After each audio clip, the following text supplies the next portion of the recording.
In the last term of Parliament, the then Attorney-General made a clear commitment to this chamber and the people of Victoria that the government would, at the beginning of this term, begin a process to replace the Lord's Prayer with a more inclusive model for opening Parliament, one that is reflective of a modern Victoria. When my colleague Mr Eddershank asked the Leader of the Government in the Legislative Council for an update on the 7th of March 2023, she described it as a matter for this chamber and a matter for the other chamber.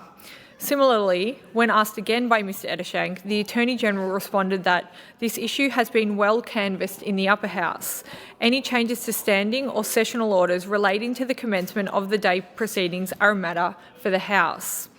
I appreciate that it is important to have a model that is consistent and canvasses the views of both houses, but almost 4 years have passed since the government committed to making changes, and the government is running out of excuses. At the last census, almost 40% of Victorians reported having no religious affiliations, with a further 13% identifying with a religion other than Christianity.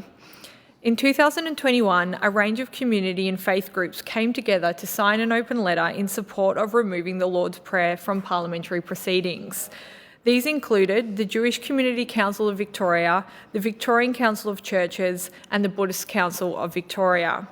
The continued use of the Lord's Prayer is clearly no longer fit for a modern, multicultural Victoria, and that is evidenced by the amount of us standing outside the door at the beginning of the day every single day.